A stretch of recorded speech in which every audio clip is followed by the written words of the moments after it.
तो दोस्तों एक बार फिर से स्वागत है आप सभी का आपके अपने favourite English learning channel scholar English पर। मेरा नाम है दीपिका कुमावत और मैं इस चैनल पर वेरियस कॉम्पिटिटिव एग्जाम्स के लिए इंग्लिश सब्जेक्ट टीच करती हूँ। तो बेसिकली आज के इस वीडियो में हम एक बहुत ही शानदार और इंटरेस्टिंग पोयम को डिस्कस करने वाले हैं जिसका नाम है of human beings by doctor Pramod Pawar. तो चलिए हमारी पोयम में आगे बढ़ने से पहले सबसे पहले हम हमारे पोएट के बारे में यानी कि इस पोयम को लिखने वाले व्यक्ति के बारे में थोड़ी बहुत इन्फॉर्मेशन देख लेते हैं।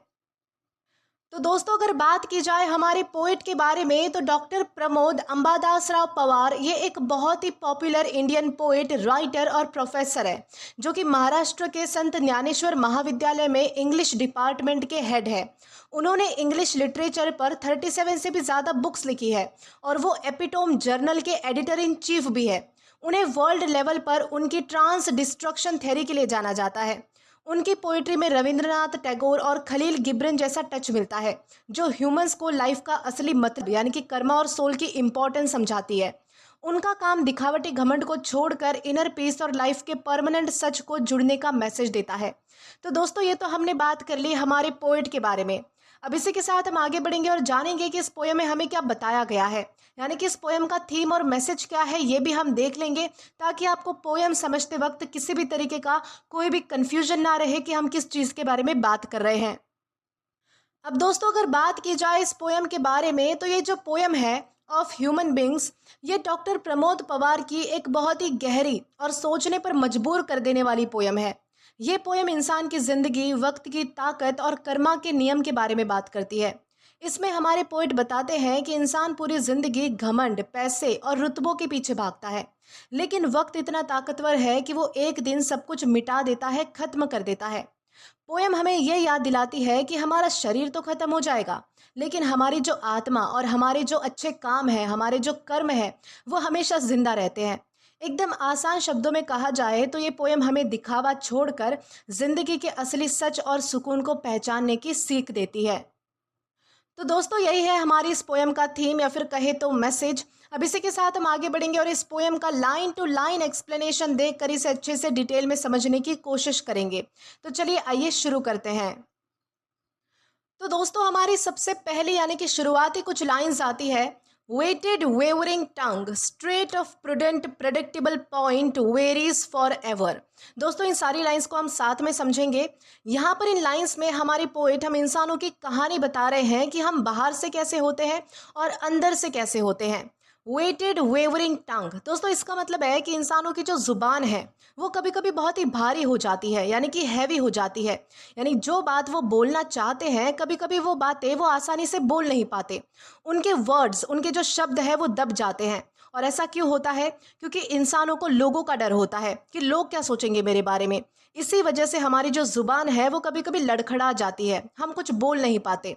पोएट यहाँ पर दिखाना चाहते हैं कि इंसान का जो अंदर का प्रेशर है, जैसे कि ईगो का प्रेशर, उसके अंदर एक डर का प्रेशर होता है या फिर जो सोच का प्रेशर है, यही सारा प्रेशर उसकी सच बोलने की एबिलिटी को कमज़ोर बना देता है, वीक बना देता है। फिर जब वो कहते हैं straight of prudent predictable point, तो दोस्तों यहाँ पर ये जो स्ट्रेट वर्ड है ना, इसका मतलब होता है एक टाइट या फिर नैरो रास्ता। प्रूडेंट का मतलब होता है बहुत ही सोच समझ कर चलना, और प्रेडिक्टेबल मतलब होता है जो कि पहले से एक्सपेक्टेड हो, यानी कि जिस चीज़ की आपको पहले से उम्मीद हो कि ये तो होगा ही होगा। तो ये जो लाइन है वो कह रही है कि इंसान अपनी लाइफ को इतना सेफ और इतना कंट्रोल में रखना चाहता है कि वो बस वही बोलता है और वही काम करता है जो लोगों को नॉर्मल लगता है या फिर लोगों को अच्छा लगता है और जो उसके लिए रिस्क फ्री हो, जिसमें वो नहीं फंस सकता। जैसे रियल लाइफ में लोग अपनी असली फीलिंग्स कभी नहीं दिखाते, बस वही बोलते हैं जो हमारे समाज को अच्छा लगता है। और ऐसा हम क्यों करते हैं? क्योंकि हमें लोगों की नज़रों में बुरा नहीं बनना होता है, यानी कि हम लोगों की नज़रों में बुरा नहीं बनना चाहते। जैसे कि एक एग्जाम्पल के सहारे आपको मैं समझाती हूँ। सोचो तुम्हारे स्कूल या फिर ट्यूशन में एक सिचुएशन होती है। टीचर ने किसी स्टूडेंट को बिना वजह डांट दिया और तुम्हें क्लियरली दिख रहा है कि गलती उस स्टूडेंट की बिल्कुल भी नहीं थी। अंदर से तुम्हें पता है कि ये जो है वो गलत हो रहा है और मुझे कुछ बोलना चाहिए, लेकिन तुम चुप रहते हो या फिर टीचर के साइड में बोल देते हो, जैसे कि हाँ मैम शायद इसकी ही गलती होगी, इसने कुछ गलत किया होगा। अब तुम ऐसा क्यों करते हो?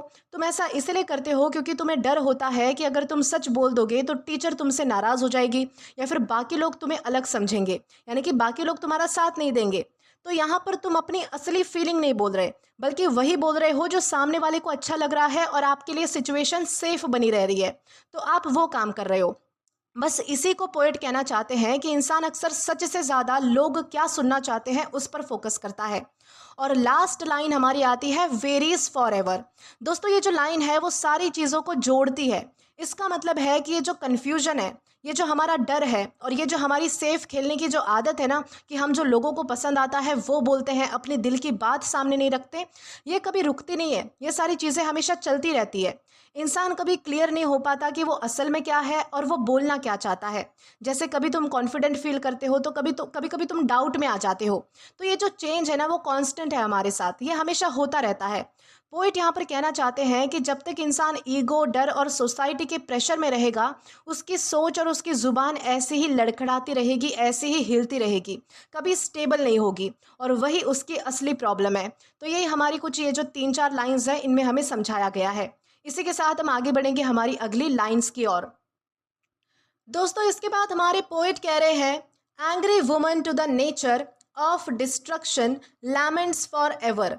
दोस्तों यहाँ पर हमारे पोएट एक ऐसी फीलिंग बता रहे हैं जहाँ पर इंसान और नेचर के बीच का जो कनेक्शन है वो थोड़ा बिगड़ चुका है और अब उसका जो दर्द है वो सामने आ रहा है। Angry woman to the nature, इसका सिंपल मतलब है कि एक औरत। ओके, यहाँ पर दोस्तों ये जो औरत है वो सिर्फ एक इंडिविजुअल नहीं है, बल्कि एक सिंबल है केयर का, लव का, क्रिएशन का। अब यहाँ पर क्या बताया गया है कि ये जो औरत है वो नेचर से गुस्सा हो चुकी है, या फिर उल्टा समझ सकते हो कि नेचर ही एक औरत है जो गुस्सा है। ओके, यानी कि जो गुस्से में है क्योंकि उसके साथ गलत हो रहा है। रियल लाइफ में जैसे हम इन्वायरमेंट को हार्म करते हैं, जैसे कि पेड़ काटना, पोल्यूशन करना, तो नेचर भी हमारे साथ वैसा ही रिएक्ट करती है। जैसे कि हमारे लिए जो है वो फ्लड्स भेजती है, ड्रॉट भेजती है, यानी कि कभी सूखा पड़ता है, कभी बहुत ज़्यादा बाढ़ आ जाती है, हीट, डिज़ास्टर, अर्थक्वेक। तो ये सारी चीज़ें जो है वो नेचर भी हमें देती है अगर हम उसके साथ कुछ गलत करते हैं तो हमारे पोइट का इंटेंशन ये दिखाना है कि जो चीज़ें हमें नर्चर करती है वही अब क्या हो चुकी है, तो हर्ट हो चुकी है, गुस्से में है। फिर आती है लाइन ऑफ डिस्ट्रक्शन। दोस्तों इस लाइन में गुस्से का रीज़न बताया गया है कि ये जो गुस्सा है वो ऐसे ही नहीं है, यानी कि बिना रीज़न का ये गुस्सा नहीं है, बल्कि डिस्ट्रक्शन की वजह से है, यानी कि इंसान ने जो नुकसान किया है उसकी वजह से है। जैसे अगर तुम किसी को बार बार हर्ट करोगे तो एक टाइम के बाद वो गुस्सा हो ही जाएगा, उसकी जो फ्रस्ट्रेशन है वो आप पर निकल ही जाएगी। सेम वैसे ही नेचर और इमोशंस भी रिएक्ट करते हैं। और हमारी लास्ट लाइन आती है लैमेंट्स फॉर एवर। दोस्तों ये सबसे इमोशनल पार्ट है।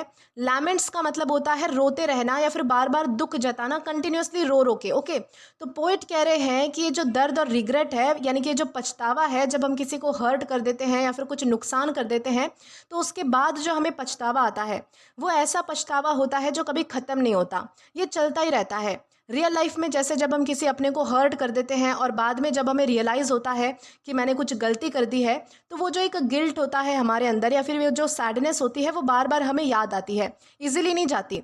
तो पूरी लाइंस मिलकर एक स्टोरी बताती है हमें कि इंसान की गलत एक्शन, जिसे यहाँ पर डिस्ट्रक्शन कहा गया है, उसकी वजह से नेचर या फिर इमोशंस हर्ट होते हैं, गुस्सा आता है और फिर एक लंबी चलने वाली सैडनेस रह जाती है जो हमें रिमाइंड कराती है कि हमने कहीं ना कहीं कुछ तो किसी के साथ गलत किया है। तो इस तरीके से यहाँ पर हमारी इन 3 लाइंस में हमें समझाया गया है। दोस्तों इसके बाद हमारी अगली लाइंस आती है wrinkled withered face in timely beauty of redemption the truth of life exist forever। दोस्तों हम सबसे पहले हमारी मतलब की पहली लाइन को समझते हैं, wrinkled withered face in timely beauty। दोस्तों इस लाइन में हमारे जो पोइट है वो कह रहे हैं कि इंसान का जो शरीर है वो वक्त के साथ बूढ़ा हो जाता है और चेहरे पर झुर्रियाँ यानी कि व्रिंकल्स आ जाती है, लेकिन उस बुढ़ापे में भी एक अलग ही तरीके की खूबसूरती होती है। दोस्तों रिंकल्ड का मतलब होता है झुर्रियाँ, यानी कि जैसे कि आपने देखा होगा जो बूढ़े लोग होते हैं उनके चेहरे में, उनकी स्किन पर जो है वो थोड़ी सिलवटे जैसी होती है, उसे यहाँ पर झुर्रियाँ यानी कि रिंकल्स कहा गया है। और विदर्ड का क्या मतलब होता है, विदर्ड का मतलब होता है मुरझाया हुआ, यानी कि जैसे कि बूढ़े लोग जो होते हैं वो इतने ज़्यादा एनर्जेटिक नहीं होते, इतने ज़्यादा जो है वो मतलब कि उनके अंदर एनर्जी नहीं होती है, क्योंकि वो कमज़ोर हो चुके होते हैं, डल हो चुके होते हैं, तो उसे यहाँ पर विदर्ड कहा गया है, यानी कि वो मुरझा चुके हैं। यानी कि बुढ़ापे में लोगों के चेहरे पर झुर्रियाँ आ जाती है और चेहरा मुरझा जाता है। लेकिन हमारे पोइट आगे टाइमली ब्यूटी बोल रहे हैं। इसका मतलब है कि आज जो लोग बूढ़े हो चुके हैं वो अपने टाइम पर वो भी कभी खूबसूरत हुआ करते थे, यानी कि हर इंसान जवानी में सुंदर, फ्रेश और फुल ऑफ एनर्जी वाला होता है, पर वक्त के साथ सब कुछ बदल जाता है। तो पोएट ये बताना चाहते हैं कि ब्यूटी परमानेंट नहीं होती है, वो सिर्फ एक फेज़ होता है, सिर्फ एक टाइम होता है। रियल लाइफ में जैसे तुम अपने दादा दादी को देखो, ग्रैंड पेरेंट्स को देखते हो, तो आज उनका चेहरा जो आपको एजेड लगता है, बूढ़ा लगता है, पर एक टाइम था जब वो भी यंग हुआ करते थे, एनर्जेटिक हुआ करते थे, खूबसूरत हुआ करते थे। तो इसी तरीके से हमारे पोएट यहाँ पर हमारी इस लाइन में हमें समझाना चाहते हैं कि बुढ़ापा तो आता है हर इंसान में, लेकिन एक टाइम होता है जब वो भी अच्छा दिखता है, वो भी एनर्जी में होता है, फ्रेश होता है, सुंदर होता है। यानी कि जो ब्यूटी नाम की चीज़ है, ये सिर्फ परमानेंट नहीं होती है, ये टेम्पररी होती है, कुछ टाइम के लिए होती है, ये सिर्फ एक फेज़ होता है हमारी लाइफ में। फिर हमारी लाइन आती है, of redemption the truth of life. दोस्तों यहाँ पर रेडेम्पशन का मतलब है सुधार, बेसिकली अपनी गलतियों को समझना और उन्हें ठीक करना, अपने आप को सुधारना, तो उसे हम रेडेम्पशन कहते हैं। तो पोएट कह रहे हैं कि जब इंसान जिंदगी के लास्ट फेज में पहुंचता है, तब उसे असली सच समझ आता है। और वो असली सच कौन सा है? तो वो है आत्मा की शांति और संसार से मुक्ति। असली सच ये है कि दुनिया की हर चीज़, जैसे कि हमारा रूप, हमारी ब्यूटी, हमारा पैसा, हमारी ताकत, हमारा जो रुतबा है, ये सारी चीज़ें टेम्पररी है। सिर्फ आत्मा और हमारे कर्म ही हमेशा रहने वाले सच है। ये सारी चीज़ें हमें कब समझ आती है? जब हम मरने वाले होते हैं, यानी कि हमारी आखिरी स्टेज पर होते हैं। और ये सब बातें हमें मतलब कि आखिरी स्टेज में मतलब कि रियलाइज़ होती है। और लास्ट लाइन हमारी क्या है? Exist for ever. दोस्तों ये सबसे डीप है, क्योंकि यहाँ पर हमारे पोएट कह रहे हैं कि हमारी सारी चीज़ें ख़त्म हो सकती है, जैसे कि हमारा रूप ख़त्म हो सकता है, हमारी ताकत ख़त्म हो सकती है, हमारा पैसा, हमारी दौलत, हमारी शोहरत, सारी चीज़ें, सब कुछ मतलब कि ख़त्म हो सकती है। लेकिन जो चीज़ फॉर एवर एग्जिस्ट करेगी वो क्या है? तो वो है हमारी आत्मा का सच और हमारी मुक्ति का रास्ता। ये दो ही चीज़ें ऐसी है, वो कहीं नहीं जाएंगी। ये चीज़ें मतलब कि ऐसी है जो कल भी थी, आज भी है और हमेशा, यानी कि फॉर एवर एग्जिस्ट करेगी, फॉर एवर रहेगी। यानी जो चीज़ें हमें बुढ़ापे में समझ आती है, वो बातें हमारे पोएट हमें अभी समझा रहे हैं और हमसे कहना चाहते हैं कि हमें ईगो छोड़कर अभी से सही काम करने चाहिए। तो इस तरीके से यहाँ पर इन 3 लाइन्स में हमें समझाया गया है। दोस्तों इन लाइंस में, यानी कि इन स्टांजाज में आपको बिल्कुल भी कंफ्यूज होने की ज़रूरत नहीं है, क्योंकि हर एक स्टांजा में हमारे जो पोएट है वो अलग अलग टॉपिक पर बात कर रहे हैं। तो आपको इसे एक अच्छे से मतलब कि स्टोरी बनाकर मतलब कि समझते हुए चलना है। अब इसी के साथ हम आगे बढ़ते हैं हमारी अगली लाइन्स की ओर। तो हमारी अगली लाइन्स आती है, eternal elevated love by dreary rotation postpones for ever. अब दोस्तों यहाँ पर हमारे पोएट बहुत ही अच्छी बात हमें समझा रहे हैं। तो सबसे पहले पोएट हमारे क्या कहते हैं? वो कहते हैं एटर्नल एलिवेटेड लव।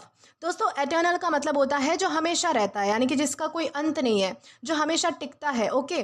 और एलिवेटेड मतलब जो बहुत ही ऊंचा है और सच्चा है। तो दोस्तों यहाँ पर उस प्यार की बात हो रही है जो सिर्फ दिखावे या फिर मतलब के लिए नहीं होता है। ये वो प्यार है जो दो सोल्स के बीच होता है, दो आत्माओं के बीच होता है, या फिर जो हमें भगवान से या फिर कुदरत से जोड़ता है। जैसे कि एक माँ का अपने बच्चे के लिए प्यार, या फिर जैसे कि आपका कोई करीबी दोस्त हो सकता है, या फिर आपका जो पार्टनर है, उन दो लोगों के बीच का जो प्यार है वो भी एटर्नल हो सकता है, जिसमें कोई स्वार्थी भावना नहीं होती है, जिसमें कोई आपका सेल्फिश रीज़न नहीं होता है। यानी इस लाइन से हमारे पोएट कहते हैं कि हम सबके पास ऐसा एक प्यार होता है। लेकिन फिर हमारी अगली ही लाइन आती है, बाय ड्रेरी रोटेशन। दोस्तों ड्रेरी का मतलब होता है बहुत ही बोरिंग या फिर थका देने वाला, और रोटेशन का मतलब होता है वही रोज रोज का चक्कर। यानी कि हम सब एक ही चक्की में पिस रहे हैं कि सुबह उठना, काम पर जाना, पैसे कमाना, सो जाना, और फिर वही कल दोबारा। जैसे कि आजकल के आप कॉर्पोरेट लाइफ या फिर हमारा जो बिजी रूटीन है उसको ही देख लो। हम क्या करते हैं कि हम इतने बिजी हैं कि मशीन बन चुके हैं। सुबह हमारा अलार्म बजता है, हम उठते हैं, काम के लिए भागते हैं, थक कर वापस घर आते हैं और मोबाइल चलाकर सो जाते हैं। तो ये जो रोज़ का चक्कर है वो हमारी फीलिंग्स को मार रहा है। यानी कि हम इस बोरिंग रोटेशन में फंस चुके हैं और अपनी लाइफ जी नहीं पा रहे।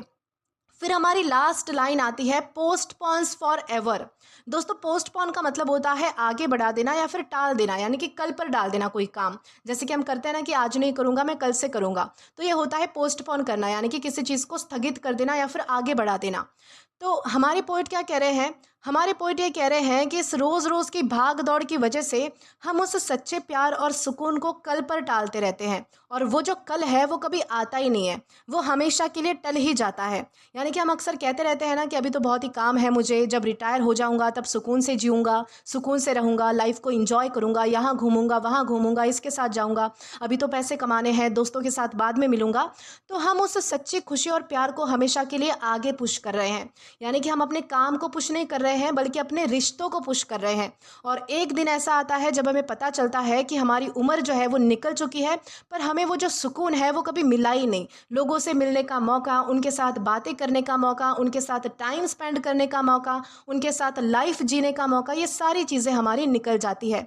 यानी कि पोएट कहना चाहते हैं कि हमारे अंदर एक बहुत ही बड़ा और सच्चा प्यार यानी कि एटर्नल लव छुपा हुआ है, लेकिन हम इस दुनिया के रोज़ रोज़ के बोरिंग काम और लाइफ की साइकिल यानी कि ड्रेरी रोटेशन में इतना फंस चुके हैं कि हम उस प्यार को अच्छे से जी नहीं पाते। हम उसे हमेशा के लिए टाल देते हैं, पोस्टपोन फॉर एवर कर देते हैं। सिंपल वर्ड्स में हम लोग जो है वो जीने की तैयारी इतनी ज़ोरों शोरों से कर रहे हैं, जीने की तैयारी में इतने बिजी हैं कि असली में जीना क्या होता है वो ही भूल चुके हैं। हम हमेशा खुशी के मतलब कि खुशी को कल पर टालते रहते हैं, और वो जो कल है वो कभी नहीं आता। इस तरीके से यहाँ पर इस मतलब कि 2-3 लाइंस में हमें समझाया गया है। दोस्तों ध्यान रखना है कि इसमें जो हर एक स्टांजा है उनका अलग अलग मीनिंग है, अलग अलग टॉपिक पर बात हो रही है। मतलब कि कहीं पर जो है वो नेचर और ह्यूमन के कनेक्शन की बात हो रही है, कहीं पर यहाँ पर हमारे मतलब कि बिजी लाइफ की बात हो रही है। तो अलग अलग चीज़ों पर अलग अलग लाइंस में बात हो रही है, तो आपको ये सारी चीज़ें जो है वो कनेक्ट करते हुए चलना है। अब इसी के साथ हम आगे बढ़ेंगे हमारी अगली लाइंस की ओर। तो दोस्तों इसके बाद हमारी अगली लाइंस आती है, fine fruit of fruitless action of forbidden sin life coils for ever. दोस्तों इसमें हमारी सबसे पहली लाइन आती है, fine fruit of fruitless action. दोस्तों इसका मतलब है कि हम ऐसे काम यानी कि एक्शंस करते हैं जिनका अंत में कोई असली फ़ायदा हमें नहीं होता है। यानी कि ऐसे काम कैसे हैं, तो फ्रूटलेस है यानी कि फलदायक नहीं है, इनसे हमें कुछ नहीं मिलता, लेकिन हमें उनका जो नतीजा है, उनका जो फ्रूट है, वो बाहर से देखने में बहुत ही अच्छा और चमकदार लगता है। जैसे कि एग्जाम्पल देकर समझाती हूँ। सोचो कोई इंसान दिन रात मेहनत करके बहुत सारा पैसा कमा लेता है, लेकिन उस चक्कर में अपनी हेल्थ और अपने परिवार को खो देता है। वो पैसा उसके लिए एक फाइन फ्रूट तो है, यानी कि उसके लिए एक फल तो है, लेकिन वो जो मेहनत है वो कैसी है, फ्रूटलेस है। यानी कि उस मेहनत का कुछ फ़ायदा नहीं हुआ, क्योंकि अंत में वो अकेला और बीमार रह गया, उसने सब कुछ खो दिया। यानी कि पैसा तो मिला पर सुकून गायब हो गया। यानी कि कभी कभी हम बिना मतलब की चीज़ों के पीछे भागते रहते हैं। फिर हमारी लाइन आती है, ऑफ फॉरबिडन सिन लाइफ। दोस्तों फॉरबिडन मतलब वो चीज़ें जो गलत है या फिर हमें मना की गई है करने से, और सिन लाइफ का मतलब होता है पाप भरी लाइफ या फिर बुराई भरी लाइफ। तो हम अक्सर शॉर्टकट मारने के लिए या फिर लालच में आकर क्या करते हैं कि उन रास्तों पर निकल जाते हैं जो हमें नहीं चुनने चाहिए थे या फिर जो हमें चुनने से मना किए गए हैं। जैसे कि आजकल लोग क्या करते हैं, तो सोशल मीडिया पर फेम पाने के लिए, पॉपुलर होने के लिए, बहुत ज़्यादा पैसे कमाने के लिए, शॉर्टकट से अमीर बनने के लिए गलत तरीके अपनाते हैं। ये फॉरबिडन रास्ता जो है वो हमें एक पल के लिए मज़ा तो देता है, हमें लगता है कि पैसा मिल रहा है, फेम मिल रहा है, लोग मुझे चाह रहे हैं, पर हमारा कैरेक्टर मतलब कि ख़राब हो जाता है उस चक्कर में, क्योंकि हमने क्या किया है, तो गलत रास्ता चूज़ किया है। देन है कॉइल्स फॉर एवर। दोस्तों कॉइल मतलब किसी चीज़ का सांप की तरह लिपट जाना। तो पोइट कह रहे हैं कि ये जो हमारे गलत काम और उनके जो नतीजे हमें मिल रहे हैं, ये किसी सांप की तरह हमें जकड़ लेते हैं। हम इस चक्कर से कभी निकल ही नहीं पाते। जैसे जब कोई एक बार झूठ बोलता है या फिर एक बार कोई गलत काम करता है, तो उस एक झूठ को छुपाने के लिए उसे बहुत सारे झूठ बोलने पड़ते हैं। यानी कि एक झूठ को छुपाने के लिए उसे हज़ारों झूठ बोलने पड़ते हैं।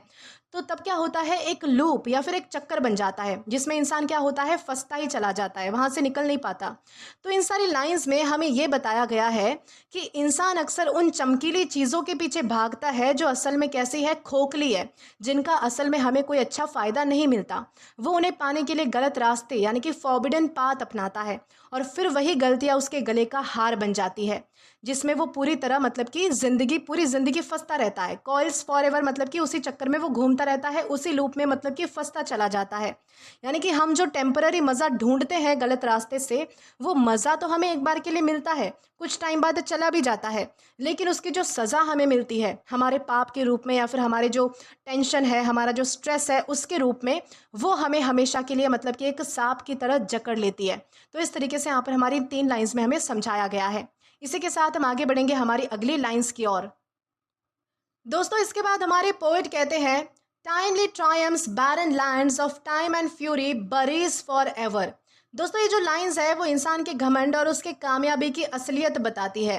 पोएट कहते हैं कि वक्त सबसे बड़ा शिकारी है जो सब कुछ मिटाकर खाक कर देता है। सबसे पहली हमारी लाइन आती है, टाइमली ट्रायम्स बैरन लैंड्स। दोस्तों टाइमली ट्रायम्स मतलब वो जीत या फिर वो कामयाबी जो आपको सिर्फ कुछ समय के लिए मिलती है, और बैरन लैंड्स का मतलब होता है बंजर ज़मीन। तो पोइट कह रहे हैं कि आज जो हमारी जीत के जश्न से भरी हुई जो ज़मीन है ना, कल वही ज़मीन सुनसान और बंजर हो जाएगी। जैसे कि आपको एग्जाम्पल देकर बताती हूँ, सोचो किसी ज़माने में बड़े बड़े राजा महाराजाओं के राजा रजवाड़े होते थे, महल होते थे, है ना, जहाँ पर उनकी जीत की ढोल बजा करती थी।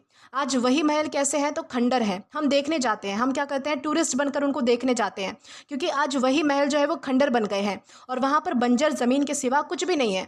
उनका जो रुतबा है, उनकी जो जीत है, सब वक्त के साथ सुनसान हो गई। इसके बाद हमारी अगली लाइन आती है, ऑफ टाइम एंड फ्यूरी।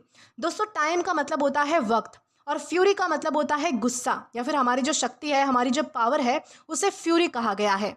तो वक्त अब जब अपने पूरे गुस्से या फिर रफ्तार में आता है तो वो किसी का लिहाज नहीं करता कि कौन बड़ा है कौन छोटा है। वो इतना ताकतवर है कि बड़े बड़े लोगों को भी घुटने टेकने पर मजबूर कर देता है। जैसे कि अगर आपको इसका एग्जाम्पल देकर बताऊं तो हिस्ट्री में बहुत ही पॉपुलर जो है वो मतलब कि लोग होकर गए हैं, जैसे कि हिटलर था, नेपोलियन था। तो ये सारे जो लोग थे वो पूरी दुनिया जीतना चाहते थे, पूरी दुनिया अपनी मुट्ठी में करना चाहते थे। उनके पास तो जो है वो मतलब कि बहुत सारी शक्तियाँ थी, फ्यूरी थी, यानी कि पावर थी। लेकिन टाइम के आगे उनका जो गुस्सा और उनकी जो ताकत है वो कुछ भी नहीं थी। वो सारी चीज़ें जो है वो फीकी पड़ गई। वक्त ने उन्हें मिटाकर राख कर दिया। देन है बरीज फॉर एवर। दोस्तों, बरीज का मतलब होता है दफन कर देना, किसी को मिटा देने का सेंस इसमें से आता है। यानी कि वक्त हर चीज़ को, चाहे वो कितनी भी बड़ी कामयाबी हो, कितना ही बड़ा नुकसान हो, अपने अंदर हमेशा के लिए दफन कर देता है। आज हम जिनको बहुत ही बड़ी हस्ती मानते हैं, 200 साल बाद शायद उनका नामो निशान भी नहीं होगा, कोई उन्हें जानेगा भी नहीं, कोई उनका नाम भी नहीं लेगा। जैसे धूल पुरानी चीज़ों को ढक लेती है, वैसे ही वक्त हर कामयाबी को मिट्टी में मिलाकर हमेशा के लिए छुपा देती है। यानी कि हमारे पोएट कहना चाहते हैं कि हमारी जो कामयाबी है उस पर इतना ज़्यादा इतराने की ज़रूरत नहीं है। आज तुम जीते हो, यानी कि आज तुम जीत रहे हो, कल कोई और जीतेगा और अंत में वक्त जो है वो सब कुछ सबको मिटा देगा। सिंपल वर्ड्स में हमारे जो पोइट है वो ये कहना चाहते हैं कि इंसान चाहे कितना ही बड़ा तीसमार खान बन जाए, वक्त का पहिया जो है वो हमेशा चलता रहता है और एक दिन जो है वो सबका नामो निशान मिट्टी में मिल जाता है। इसलिए हमें यहाँ से क्या सीख मिलती है कि हमारा ये जो घमंड है, हमारा ये जो ईगो एटीट्यूड है ना, ये सब बेकार है, क्योंकि वक्त सबको दफन कर देता है, यानी कि बरी कर देता है। तो इस तरीके से यहाँ पर हमारी इन 3 लाइन्स में हमें समझाया गया है। इसी के साथ हम आगे बढ़ेंगे हमारी अगली लाइन्स की ओर। दोस्तों, इसके बाद हमारे पोएट कहते हैं, mortal man immortal souls of ego pride honours defeats for ever. दोस्तों, ये जो लाइन है वो इंसान की सबसे बड़ी गलत फहमी, यानी कि सबसे बड़ी मिसअंडरस्टैंडिंग को दूर करती है। ये लाइन्स बताती है कि इंसान का जो शरीर है और उसकी जो सोच है, वो दोनों चीज़ें कितनी अलग अलग रास्ते पर चलती है, कितनी अलग अलग डायरेक्शंस में चलती है। जब हमारे पोएट कहते हैं मॉर्टल मैन इमॉर्टल सोल्स, तो मॉर्टल का मतलब है ऐसी चीज़ें जो एक दिन मर जाएगी, जैसे कि जो चीज़ें नश्वर है, जैसे कि हमारा शरीर। और इमॉर्टल मतलब जो कभी नहीं मरेगा, यानी कि जो अमर है, जैसे कि हमारी आत्मा। यानी कि हमारा शरीर कैसा है, मिट्टी का है, वो ख़त्म हो जाएगा, लेकिन हमारे अंदर की जो आत्मा है वो हमेशा रहेगी। यानी कि जैसे एग्जाम्पल देकर समझाऊं तो एक मोबाइल, यानी कि एक जो मोबाइल फ़ोन होता है वो पुराना होकर ख़राब हो जाता है। तो मोबाइल क्या है, मॉर्टल है, लेकिन उसके अंदर का जो डेटा है, उसके अंदर का जो क्लाउड स्टोरेज है वो हमेशा रहता है, क्योंकि वो इमॉर्टल है। यानी कि इंसान मर जाता है पर उसकी जो एनर्जी है, उसका जो असर है वो दुनिया में रहता है। फिर हमारे पोएट कहते हैं ऑफ ईगो प्राइड ऑनर्स। दोस्तों, ईगो का मतलब होता है घमंड, प्राइड का मतलब होता है अकड़ या फिर गर्व, और ऑनर्स का मतलब होता है इज्जत या फिर जो अवार्ड, अचीवमेंट्स। ओके, तो ये तीनों चीज़ें इंसान के जो मॉर्टल है, मॉर्टल यानी कि मरने वाले हिस्से से जुड़ी हुई है। यानी कि तीनों चीज़ें कैसी है, तो ये भी हमारे साथ मर जाती है या फिर ये भी हमारे साथ ख़त्म हो जाती है। हम पूरी ज़िंदगी इसी चक्कर में रहते हैं कि मैं कौन हूँ, मेरी कितनी इज्जत है, लोग मुझे सल्यूट करते हैं, यही सारी चीज़ें हमारे दिमाग में चलती रहती है कि किसने कितनी इज्जत कमाई। सोचो, एक बहुत ही बड़ा मतलब कि बॉस है जो रोज़ अपने ऑफिस में सब पर चिल्लाता है, ये उसका ईगो है, और अपने कैबिन में लगे अवार्ड्स को देखकर खुश होता है, ये उसकी क्या है, तो इज्जत है, ये उसके ऑनर्स है। तो वो भूल जाता है कि ये सारी जो चीज़ें हैं वो सिर्फ तब तक है जब तक वो जिंदा है। ओके, फिर हमारे पोइट लास्ट में कहते हैं डिफीट्स फॉर एवर। दोस्तों, डिफीट का मतलब होता है हरा देना। पोएट कह रहे हैं कि ये जो घमंड और ये जो अकड़ है, ये इंसान की आत्मा को हमेशा के लिए हरा देती है। इंसान को लगता है कि वो बार बार जीत रहा है, विक्ट्री हासिल कर रहा है, पर असल में वो अपनी आत्मिक शांति खो देता है। यानी कि जब कोई इंसान अपने घमंड में किसी का दिल दुखाता है तो वो उस पल तो जीत जाता है, लेकिन उसकी आत्मा पर जो बोझ बनता है वो उसे हमेशा के लिए हारा हुआ इंसान बना देती है। वक्त और मौत इंसान में वक्त और जो मौत है वो अंत में हर इंसान के घमंड को हमेशा के लिए हरा देती है। यानी कि पोएट हमें कहना चाहते हैं कि तू तो मरने वाला है, यानी कि तू तो कैसा है, मॉर्टल है, लेकिन जो तेरी आत्मा है वो इमॉर्टल है, यानी कि अमर है। अगर तू पूरी जिंदगी घमंड और कुर्सी रुतबे के पीछे भागेगा तो मौत तुझे और तेरे घमंड को एक झटके में मिटा देगी। यानी कि इंसान तो आता जाता रहता है, लेकिन उसका जो घमंड है वो उसे कहीं का नहीं छोड़ता। मौत के सामने ना तुम्हारी डिग्री काम आती है, ना ही तुम्हारा पैसा काम आता है, ना ही तुम्हारा रुतबा काम आता है। ये सब चीज़ें वक्त के साथ हार जाती है, मर जाती है। असली जीत वहाँ है जहाँ पर इंसान घमंड छोड़कर अपनी आत्मा को पहचानता है, क्योंकि वही इकलौती चीज़ है जो इमॉर्टल है। तो दोस्तों इस तरीके से यहाँ पर हमें समझाया गया है। इसी के साथ हम आगे बढ़ेंगे हमारी आखिरी कुछ लाइंस की ओर। दोस्तों इसके बाद हमारी इस पोयम की आखिरी कुछ लाइंस आती है। Ruthless reaction to the action of life cycle forbidden fruit reigns for ever. दोस्तों ये जो हमारी पोयम की आखिरी और सबसे पावरफुल लाइंस है, ये लाइंस बताती है कि इंसान चाहे खुद को कितना भी होशियार समझे, वो कुदरत और कर्मा के नियम से कभी भी बच नहीं सकता। हमारी पहली लाइन आती है ruthless reaction to the action. दोस्तों रूथलेस का मतलब होता है जिसमें कोई दया भाव नहीं होता है, जो बेरहम होता है, और रिएक्शन का मतलब होता है पलटवार। तो पोएट कह रहे हैं कि हम जो भी एक्शन करते हैं उसका नतीजा बहुत ही बेरहमी से हमारे सामने आता है। कुदरत कोई सॉरी या फिर कोई माफ़ी नहीं मानती है। सोचो कि इंसान उसने क्या किया है कि पूरी ज़िंदगी अपने पैसों के लिए, यानी कि पैसे कमाने के लिए सिर्फ पेड़ काटे हैं, पॉल्यूशन फैलाया है। अब जब उसे सांस लेने में दिक्कत हो रही है, तकलीफ हो रही है या फिर गर्मी बढ़ रही है, तो ये कुदरत का रूथलेस रिएक्शन है। आपने जो किया उसका बदला कुदरत ने बिना किसी दया के दिया। तो इसी तरह आपको आपके कर्मों का फल मिलता है। फिर पोइट कहते हैं of life cycle forbidden fruit. दोस्तों लाइफ साइकिल मतलब कि ये जो जन्म और मौत का चक्कर है उसे यहाँ पर लाइफ साइकिल कहा गया है। और ये जो फॉरबिडन फ्रूट है ये एक पुराना रेफरेंस है। इसका मतलब है कि वो लालच या फिर वो गलत काम जिसने इंसान को फंसाया है। इंसान को हमेशा से वही चीज़ें पसंद आती है जो उसके लिए बुरी है, जैसे कि लालच, नशा, दूसरों का हक मारना। ये सब चीज़ें हमारी बहुत ही पसंदीदा चीज़ें होती है। ये फॉरबिडन फ्रूट है। हमें एक बार तो मज़ा आता है, पर हमें इसी लाइफ यानी कि जन्म मरण के चक्कर में हमेशा के लिए ये सारी चीज़ें फंसा कर रख देती है। हम बार बार वही गलतियां करते हैं और वही सज़ा हमें वापस मिलती है। फिर हमारी लास्ट लाइन आती है रेन्स फॉर एवर। दोस्तों रेन का मतलब होता है राज करना या फिर हुकूमत करना। पोइट कह रहे हैं कि जो कर्म का नियम है कि जैसा करोगे वैसा भरोगे, ये हमेशा राज करता है, ये हमेशा अपनी हुकूमत चलाता है। ये नियम कभी भी पुराना नहीं होता है और ना ही कभी ख़त्म होता है। यानी कि राजा आए और चले गए, सरकारें आई और चली गई, लेकिन ये जो एक्शन और रिएक्शन का नियम है ये तब भी लागू पड़ता था और आज भी उतना ही लागू होता है। दुनिया का कोई भी इंसान इस नियम से ऊपर नहीं है। ये जो नियम है वो दुनिया पर फॉरएवर राज करता है। यानी कि ओवरऑल यहाँ पर बताया गया है कि इंसान को लगता है कि वो गलत काम करके बच जाएगा, लेकिन ये जो लाइफ साइकिल और कर्मा का जो पहिया है वो निष्ठुर है, यानी कि रूथलेस है। वो हर एक्शन का हिसाब बराबर करता है। दोस्तों ये नियम ही इस दुनिया का असली राजा है जो हमेशा राज करता रहेगा। सिंपल वर्ड्स में यहाँ पर बोला गया है कि तुम कुछ भी कर लो, तुम्हारे कर्म तुम्हारा पीछा कभी नहीं छोड़ेंगे। ये जो करोगे तो भरोगे वाली जो बात है वो दुनिया का सबसे बड़ा सच है जो हमेशा यानी कि फॉरएवर चलता रहेगा और यही हम पर राज करेगा। तो इस तरीके से यहाँ पर हमारी आखिरी कुछ लाइन्स में हमें समझाया गया था। तो दोस्तों इसी के साथ हमारी ये जो पोयम है इसका लाइन टू लाइन एक्सप्लेनेशन यहीं पर ख़त्म हो चुका है। आशा करती हूँ कि आपको ये जो पोयम है वो अच्छे से समझ आई हो और पसंद भी आई हो।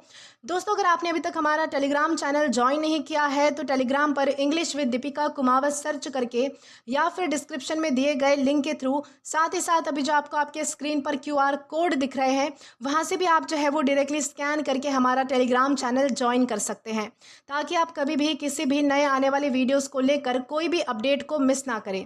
और दोस्तों अगर आपको आज का ये वीडियो पसंद आया है या फिर हेल्पफुल लगा है तो do like this video, subscribe the channel and share as much as you can. और अगर आपने इससे पहले वाले वीडियोस नहीं देखे हैं तो यहाँ पर मैंने एक प्लेलिस्ट प्रोवाइड कर दी है जहाँ पर आप क्लिक करके वो सभी पहले वाले वीडियोस भी देख सकते हैं और एक्सप्लोर भी कर सकते हैं। Till then keep learning. Thank you.